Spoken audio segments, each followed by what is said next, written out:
साथियों, स्त्रियों की पहचान है मासिक धर्म। इस सृष्टि का कारण है मासिक धर्म। लेकिन दुर्भाग्यवश कई बहनों को मासिक धर्म संबंधी कोई ना कोई समस्या आ घेरती है और उससे फिर वो संतान प्राप्ति से भी वंचित रह जाती है।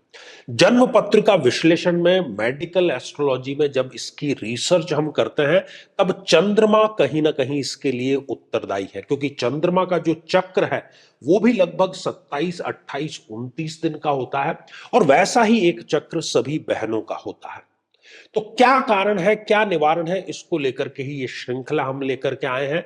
यदि आप स्वयं या आपके घर में कोई भी बहन इस प्रकार की समस्या से जूझ रही है, तो उनकी जन्म पत्रिका अपने समक्ष रख करके अपने लग्न से संबंधित एपिसोड आप जरूर देखें, निदान आपको अवश्य प्राप्त होगा। और यदि अभी तक आपने अपने लग्न से संबंधित एपिसोड नहीं देखा है, तो यहां आई बटन में हमने आपको उसका लिंक प्रोवाइड करा दिया है। तो मेरे बहुत ही प्रिय और बेहद सम्मानित साथियों, हृदय की असीम गहराइयों से अभिनंदन, बहुत बहुत हार्दिक स्वागत। साथियों, इसी क्रम में आज हम चर्चा करने जा रहे हैं तुला लग्न की जन्म पत्रिका में कब इस प्रकार की परिस्थितियां होती हैं। चंद्रमा इसके लिए उत्तरदायी है। तुला लग्न में चंद्रमा वैसे तो एक समग्रह है, ना बहुत बुरा है ना बहुत खराब है, लेकिन उसकी प्लेसमेंट बहुत कुछ डिसाइड कर देती है।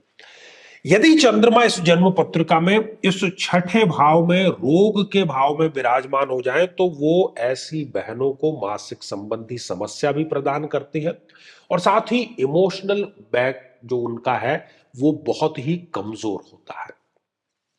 साथियों, चंद्रमा यदि उच्च राशि के होकर के इस अष्टम भाव में विराजमान हो जाए, तब भी वो इस प्रकार की समस्या भी देता है। कई बार विवाह संपन्न नहीं हो पाता, और जब विवाह संपन्न हो भी जाता है तो ससुराल पक्ष से संबंध खराब होते हैं। और जिस प्रॉब्लम की आज हम मासिक धर्म की चर्चा कर रहे हैं, उसमें कोई ना कोई सीवियर समस्या इनको अवश्य आ जाती है, और ये समस्या इनकी किशोर अवस्था से ही प्रारंभ हो जाती है। साथियों, चंद्रमा यदि इस द्वादश भाव में विराजमान हो, तब भी ये इस प्रकार की समस्या बहनों को दे देता है। और खास तौर पर यदि हम डॉक्टर्स के पेटे खर्च की बात करें, दवाइयों के पेटे खर्च की बात करें, हॉस्पिटल के पेटे खर्च की बात करें, तो वो इनका शुरू से ही एक परमानेंट खर्च इनका फिक्स रहता है। साथियों, चंद्रमा यदि इस द्वितीय भाव में नीच राशि के होकर के विराजमान हो जाए, तब भी बहनों को इस प्रकार की समस्या तुला लग्न में अवश्य आ जाती है।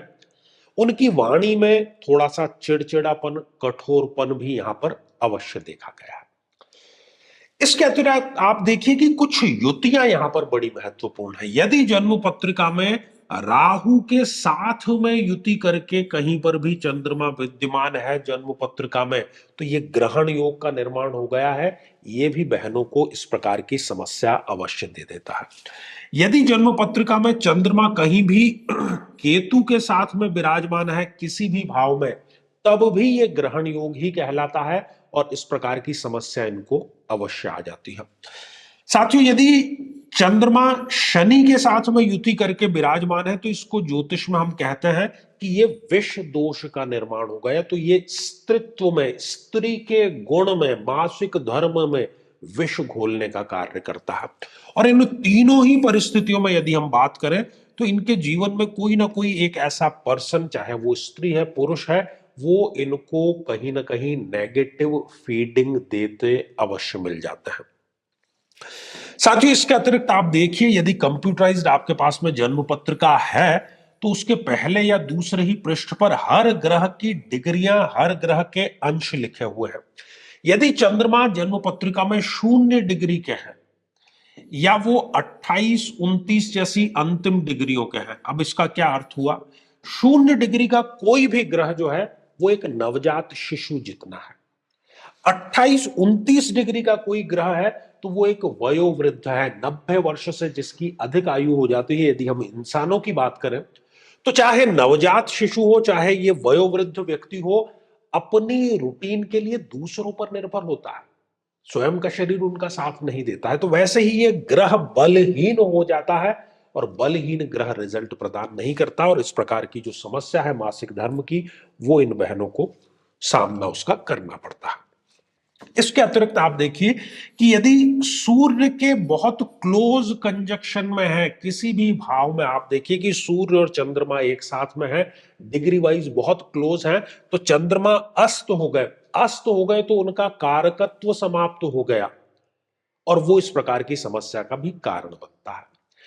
और एक युति यहां पर हमें देखनी अवश्य जरूरी है और वो है चंद्रमा और मंगल की युति। चंद्र और मंगल जो है, मंगल की यदि मैं बात करूं तो वो इस जन्म पत्रिका में अति मारक ग्रह है। यदि किसी भी भाव में चंद्रमा और मंगल एक साथ में विराजमान है तो इन स्त्रियों को शुरू से ही एनीमिया जिसको हम कहते हैं, तो रक्त की अल्पता की समस्या होती है, चिड़चिड़ापन, क्रोध, इसकी भी ये समस्या इनको अवश्य दे देता है। इसके अतिरिक्त एक और युति हमें गुरु की यहां पर बात करूंगा, क्योंकि गुरु भी इस जन्म पत्रिका में अति मारक ग्रह है। तो चंद्रमा और गुरु यदि एक साथ में है, वैसे तो ज्योतिष में इसको गज केसरी योग कहा गया है, लेकिन यहां पर क्योंकि गुरु एक मारक ग्रह है इसलिए ये योग यहां पर फलित नहीं होता है। चंद्रमा और गुरु यदि साथ में बैठे हैं तो मोटापे की समस्या, मांसपेशियों में किसी न किसी प्रकार की समस्या और मासिक धर्म की जो समस्या है वो अवश्य ही आ जाती है।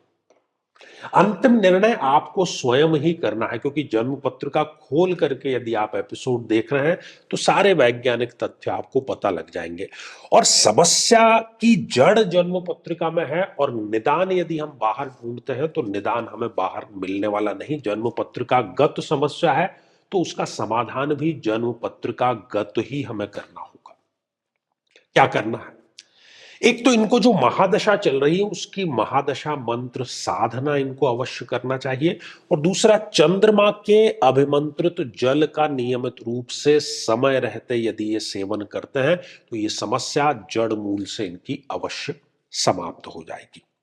साथियों, यदि आप भी चाहते हैं कि आपकी कुंडली का सूक्ष्म विश्लेषण हो, समस्या का समाधान हो, तो आगामी समय में मैं स्वयं इन शहरों में उपस्थित रहूंगा। आप समय लेकर के मिल सकते हैं या फिर टेलीफोनिक या वीडियो कॉल के माध्यम से भी आप जुड़ सकते हैं। और यदि आप चाहते हैं कि आपकी कुंडली के किसी एक प्रश्न का निःशुल्क मार्गदर्शन किया जाए तो हमारे आचार्य चंद्रकांत चैनल पर प्रति शनिवार दोपहर 3 बजे हम लाइव कार्यक्रम लेकर के आते हैं। उसमें अपने प्रश्न को शामिल कराने के लिए आप हमारे इस वीडियो को हाइप करके और उसका स्क्रीनशॉट दिए गए व्हाट्सएप नंबर पर जरूर भेजें। तो आज के लिए केवल इतना ही, और इसी मंगल कामना के साथ में कि आप सभी स्वस्थ, समृद्ध और शांतिपूर्वक जीवन व्यतीत करें। नमस्कार।